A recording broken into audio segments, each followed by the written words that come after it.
This is GamesAtWork.biz, your weekly podcast about gaming, technology, and play. Your hosts are Michael Martin, Andy Piper, and Michael Rowe. The thoughts and opinions on this podcast are those of the hosts and guests alone and are not the opinions of any organization which they have been, are, or may be affiliated with. This is episode 524, Googlenight AI.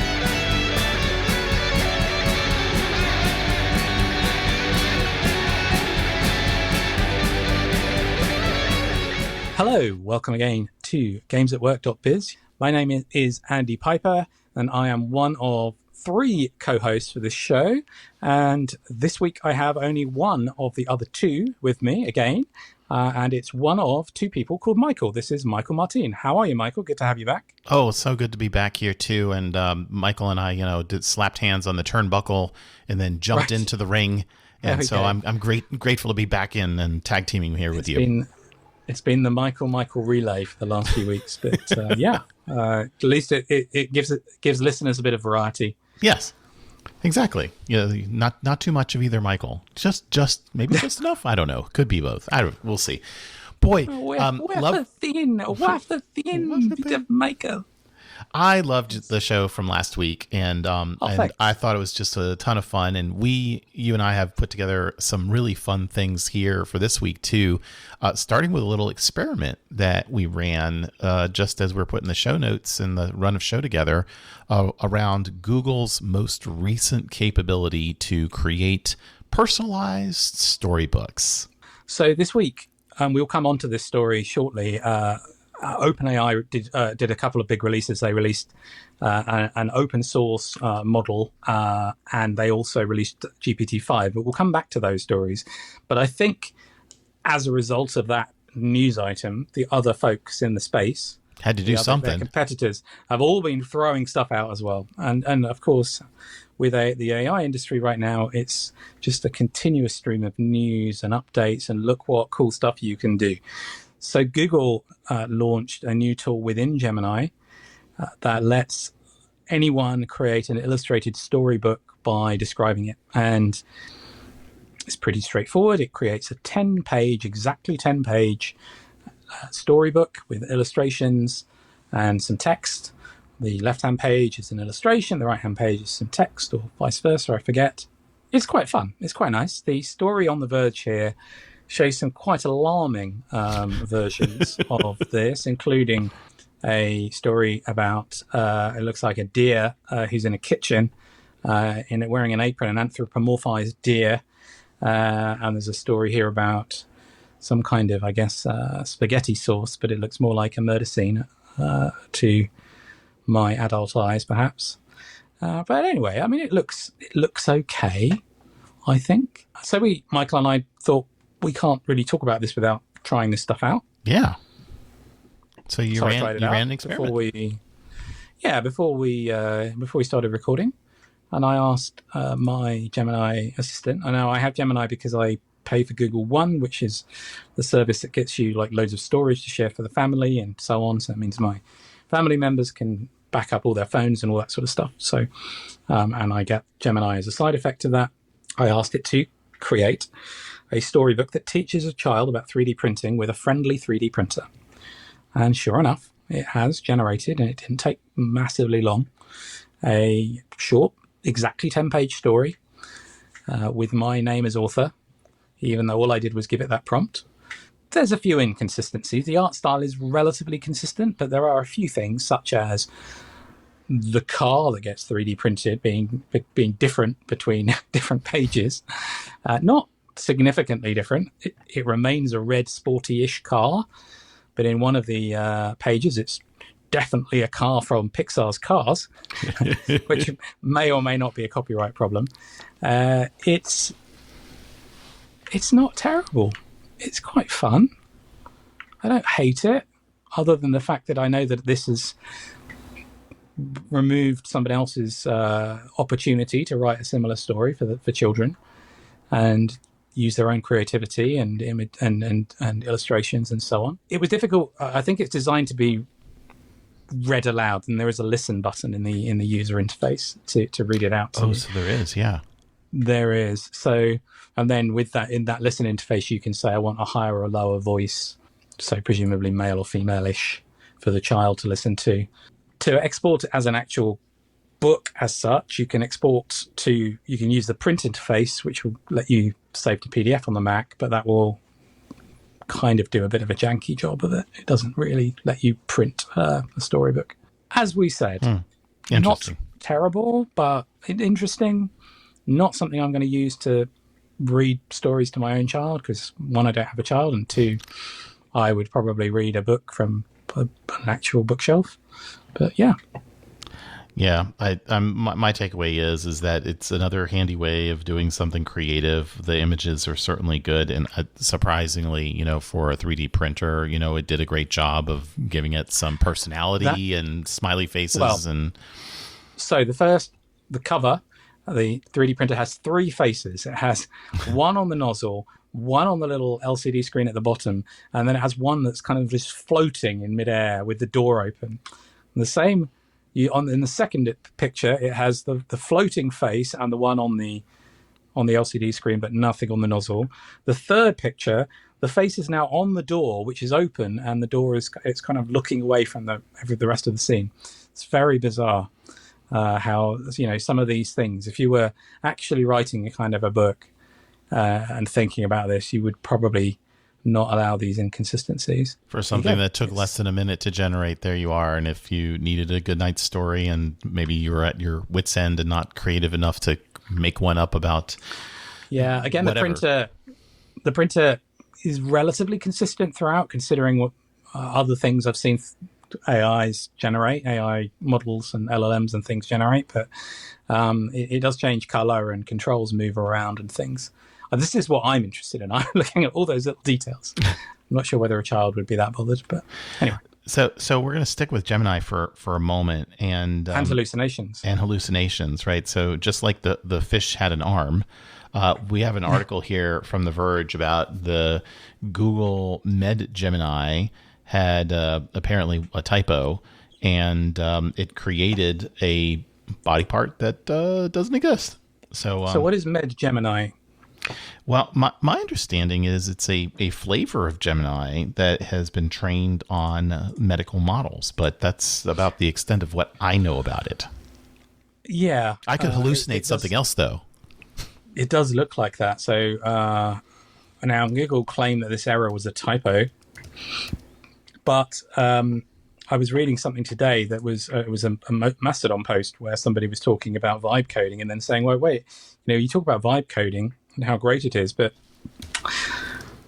how about you go for an operation and the surgeon decides to do some vibe surgery on you? Vibe surgery, is that a thing? Oh my gosh. I mean, exactly. How are you going to feel about that if, they're using Med Gemini and start doing some vibe surgery? Just like, I don't know, if they amputate a non-existent part, that'll be okay. That's right. So I think these things are definitely the kinds of use cases that are taking you down a path, for sure. Well, yeah, again, why do you trust this stuff to do the quote-unquote vibe coding for you, but then when it comes to things like surgery, you want an expert who's been trained and understands the human body? Again, there should be consistency here. These models should not be hallucinating things like that. Interesting. So sticking on a path, and this is actually something that we did talk a little bit about, I think late last year. There was a concept about one of the gardens, I think in London, that was providing an ability to interact with elements in the garden through AI. And I have to go back and find it, and I'll throw that in the show notes. But the Smithsonian Magazine has a article about a conversational experience with various statues in Versailles. And this is kind of cool when you think about it, because it's a different way of experiencing art by interacting with it. So according to the article, if you use the app associated with the palace, you can recognize certain key sculptures that are in the gardens, and you basically can play an AMA game with any of them. And some people did, right? So there's a statue of Cupid riding a sphinx, and according to the article, it's like, hey, will I ever be rich? Well, you might want to have asked about, who made you or something like that, but okay, you can ask anything, and it kind of takes on the right persona. It, I'm sure, has the right prompting engine behind it, and it answers in that spirit. So it's kind of fun. It seems like it. I mean, there's a example here in the Smithsonian Magazine where they invite some children to ask some questions of these statues through the app, and this is all powered by OpenAI. And a boy asks which team will win the Champions League, and the statue yes replies and says, "I have no opinions on subjects outside the gardens." So it seems like, I imagine that people are not going to work hard to jailbreak or break the bounds of these things. It's an interesting idea, I think. I think given the right knowledge base and the right scope, these could be quite interesting exercises to build around interactivity of museum pieces, for example, but provided they are accurate and factual and don't hallucinate similar too much. And people don't then go away from them thinking that there were talking sphinxes in 17th century Versailles, so or Pip the printer, who's got a personality and can interact with it too, right? Yeah, every 3D printer doesn't have floating eyes and talk back to you. So moving right along, we've got an article from our friends over at 404, who we do love so much. And this particular one deals with the idea that archive.org has whole bunches of readable chats. And this has been covered in a couple of other places in the media before about certain, key spaces where the data is available. The nature here is it's not just limited to one particular engine. So they call out Claude and Grok and ChatGPT and a whole bunch of others that are readily readable and available. And it's a little disconcerting when you think about how people interact. Well, look, I specifically created a shareable link for that storybook that we created with Gemini so that I could show you online today. Yes. So these are, and as this story points out, in this case from Anthropic, these shareable links are not intentionally guessable or discoverable unless people choose to share them. And there is an argument that says, well, people have been able to create these shareable links and have been able to send their chats and links to their conversations to their friends. And by doing so, they effectively make them public. They put them into a public open state. Whether or not they're discoverable and indexable and findable by the search engines is another matter.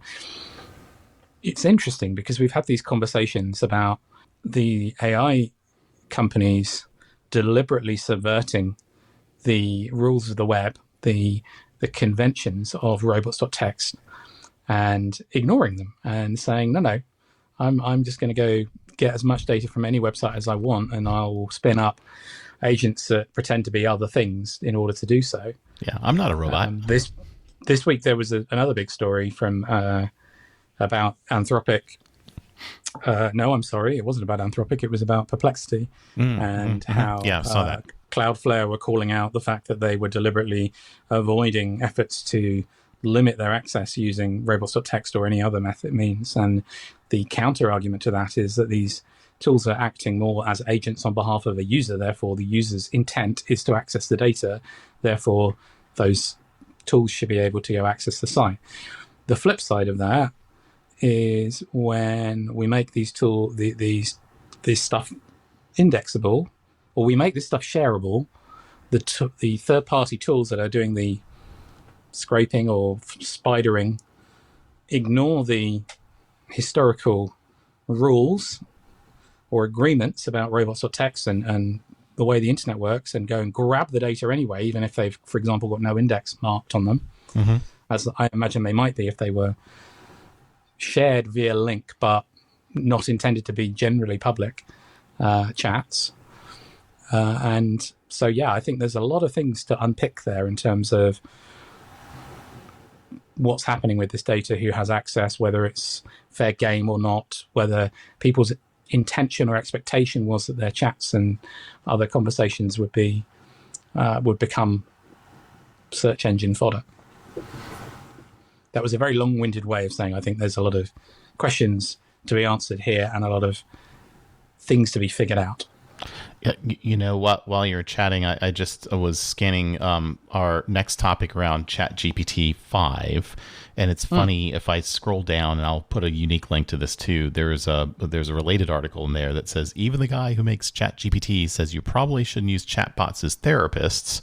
And Sam Altman continues. He thinks it's a problem that his company can't necessarily keep your chat logs private in a lawsuit. So there's another angle there too, right? So even if it's not posted somewhere, it's still hosted somewhere and potentially discoverable through other means. But the next story here is what you alluded to right at the beginning was, hey, ChatGPT 5 is out. And if we listen to the hype, it is a big update. Is it? Not exactly your finding so far, though, right?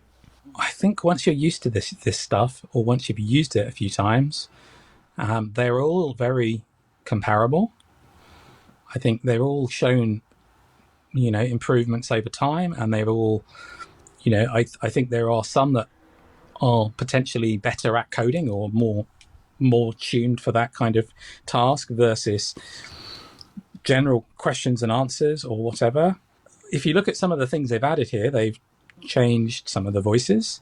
They've given you some ability to set it to be thoughtful and supportive, sarcastic, or whatever. So that's kind of into the carrot weather style.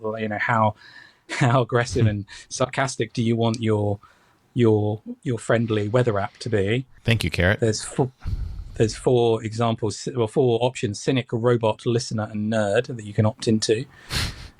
You can change the color of your chats with some options exclusive to paid users. Is this really that revolutionary? It's meant to be a bit faster. I thought what was more interesting was Ed Zitron in Where's Your Ed At this week talking about AI as a money trap, and the fact that both actually touched on several of the stories we've already gone into, which was things like Perplexity, OpenAI, Anthropic's business model, and he goes in quite deep into how much money these companies are raising and continue to raise each time, and then the question of where that money is going, what's actually happening to it, what's it being used for, and the very confusing stories about how much money is being generated, annualized revenue, versus being spent on or sunk into new data centers. Yesterday I was listening in on a webinar around solar and solar power, about some of the changes that are happening in terms of incentives and such like that. And one of the interesting things in North Carolina here in the United States is that our state legislature has just gotten to a point where they've approved the costs for building additional power generation capabilities ahead of time. And so that's falling upon the entirety of the population that is consuming power these days. But what is driving those power needs are those data centers, as you just mentioned. So it's exactly. kind of an interesting angle on all of this, that ratepayers are needing to pay additional money now for this. It's not just those power requirements, but also ultimately it will be things like space, not just the power requirement. Sure. Where will these things fit? How are they going to affect the environment for where people live? Now, the US is big and has got lots of empty spaces, arguably, right? Yes. But doesn't necessarily mean that you can just drop a data center into any location, because of course then you've got, as you've just alluded to, the infrastructure needs, getting the power to places, and so on. So yeah, let's change tack a little bit here, change gear and talk about Apps? Ooh, yes. So we had started our conversation about skeuomorphism just a little bit, and we're inventing fun words here. So skeuomorphistically designing things, kind of like with Googlenight, which, by the way, apparently does break Google. There is no other example of Googlenight in Google, at least not yet. So maybe we'll be the first. So it's a Google whack. You heard it here, right? Yeah. So there is an app, Andy, that you found called Macrowave about social listening, and they call it turning your Mac into a private radio station with some really fun user experience to it. So it's an Apple, it's a macOS app. I've been following the developer, Lucas, on Mastodon for some time, and he mentioned it over the course of the last months. He's been kind of previewing, hinting at what he was building and talking about and showing elements of the user interface. One of the interesting things to me was he was going back towards the very early macOS 10 days with the brushed metal look that came after Aqua, and this kind of more skeuomorphic, things resembling the old style things that they mimic, like radios in this case. And I thought, well, that's interesting, because we kind of moved away from that quite a while ago now in user interface terms, and especially Mac user interface terms. And he's just going full back into it. Yeah, it only came out this week, I think. And I think it is interesting. It looks more like a SharePlay type competitor, sharing system audio and then letting people tune in on a peer-to-peer basis and so on. It just looks fun. Yeah. I don't know how much I will use it, but I thought it looked beautiful. And again, I've been following the author. Seems to have poured a lot of love and attention into it, which is always great to see. If any of our listeners do use the Apple ecosystem, then take a look, see what you think. I wonder, Andy, if we might be able to do something like this with our podcast recording. So we could just click it and then broadcast our little radio station as we're podcasting. I think we'd have to literally share our system audio from what we're doing, but I think we'd probably be better off just doing a live show on YouTube or something like that. Yeah, maybe so. Because then you're not tied to the platform. But yes, potentially, I don't see any reason why that shouldn't be possible with it. I wonder if anybody will move in that direction. And as we were doing the pre-show, I was reminded, and I couldn't remember the name of Scrobbling initially, Andy, and we had a fun little chat about your continuing usage of the Last.fm technologies these days too. So that's also kind of fun. Yeah, I still use Last.fm. It's one of those things like Flickr, which I still have an account on. I've used for a long time. I've used it a lot less than I used to. I mean, the percentage of music I listen to actively that gets scrobbled because I'm using a device with the ability to send that stuff, partly because a lot of apps had support built in for Last.fm and no longer do. But it's fun to keep track of the waxing and waning of my musical tastes, I suppose. Yeah. The last article that we have is from The Verge, and this is kind of fun. A new-ish device from Eufy, allowing you to have a digital peephole. The way they kind of describe it is a camera for your door that you can see through your door, through the lock on the door on a screen that's there, and kind of a neat thing. I mean, I know that lots of people leverage cameras for a variety of means. This is kind of a neat way of looking through the door with your X-ray specs that you don't need X-ray specs for. I always joke about the fact that we're not an Apple podcast, not exclusively an Apple podcast, nor are we exclusively a 404 Media fan show. But we should also, again, put our hands up and point out that this is yet another story from The Verge. Yeah, what do you think? Are you going to fit one of these to your home? No. No, I don't think so. I've got cameras already that kind of do this for me. So I'll look at my phone if I need to. And the visual, the picture here has got a picture of a door that has windows to either left and right of the door. So if you're trying to sneak up to the door and see whether or not somebody's out there, whoever's out there is going to see you through the window. So that probably is not going to help you that much. It's a big half brick thing that goes on either side of the door. One side with the keypad, doorbell and camera, and evidently it also has the support for waving, so it's got some kind of like sensor, motion sensing and stuff. But on the inside, it's got a big screen and so on, which obviously is attached to the video doorbell. And I suppose the digital peephole is useful. I mean, you still have to be next to the door to use the video peephole. So why not use a traditional peephole if there is one of those? They do also call out that it supports facial recognition and Matter, which is the technical standard that for a lot of the new smart home devices. So, yeah, I don't know. Not one that I smart locks are not something I plan to get involved with anytime soon. I think there's too many what ifs in the case of locks. Things that could go wrong. We actually had a. I know we're getting to time, but we've had a Bluetooth enabled padlock for a very long time, which I was given as a birthday gift many years ago, and it's worked really quite well. Except recently, the company got acquired, and guess what happened? Oh, they bricked it.